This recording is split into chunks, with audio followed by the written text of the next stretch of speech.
Did you just say you wanted to go to a good college? When someone asks me that, this is what I hear.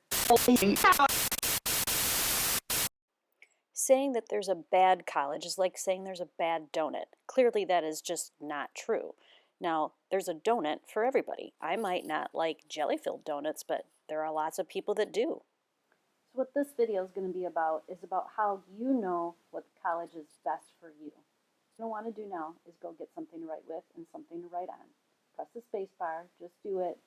You're going to want to take some notes. There are 3 things that come before everything. Number 1, does that college have programs that you're even interested in? How do you know that? Well, you watch the video that is called How to Select a College, and you'll get hints from there. The second thing is, can you get into that college? Now, I want you to remember that if you're close to the minimum GPA, close to the minimum SAT score that is for that college, you should still try to get in. If you need any help deciding if a college is right for you based on your SAT and GPA, just check in with the counselor and we can help you.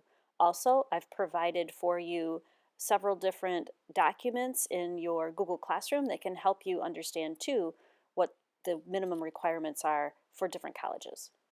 The third thing is about affording college. And yes, this is absolutely important, but there's so much to learn about how to afford college and how to pay for college that I don't want you to rule anything out at this point. Just know that I want to recognize that affording college is important and that there are other videos and other help that you can get individually from your school counselor to be able to know if you could afford a college or not. So that brings us to all the other things that you should be thinking about when you want to know if a college is right for you. We're going to step through these one at a time. With your pencil and paper that you got in order to take notes, as I go through something that does mean something to you, write it down. Now it's important to remember my donut analogy here before we start this part of the video, because there's going to be things on here that you don't care about, but somebody does. Status is our first thing to take a look at. There are schools that are more selective than others. In other words, they're harder to get in. Certain schools have ranks for certain majors, so it might be important to you to go to a school that has a reputation for being a top school in a certain area. Lifestyle is a big category.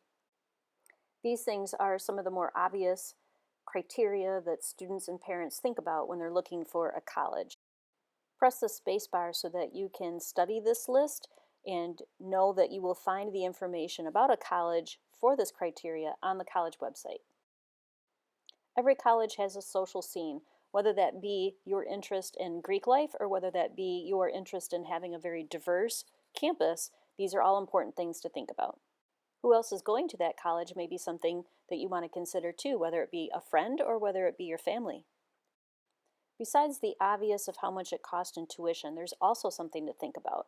The town that you live in is going to have a cost of living in that town, and some towns are more expensive than others.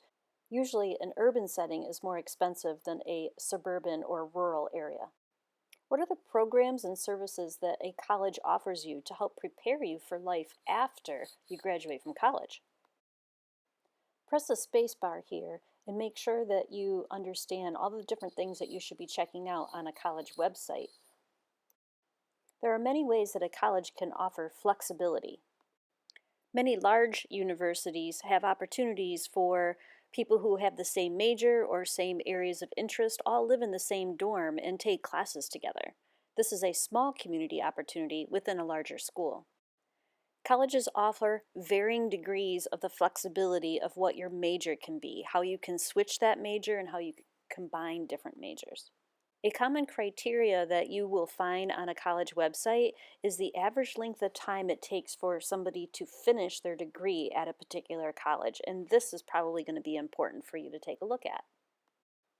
Many students might want to check out a college to see how easily their credits transfer from one college to another, whether that be a community college or whether that be a college that they're not sure they want to stay at, but they're going to try it first before switching.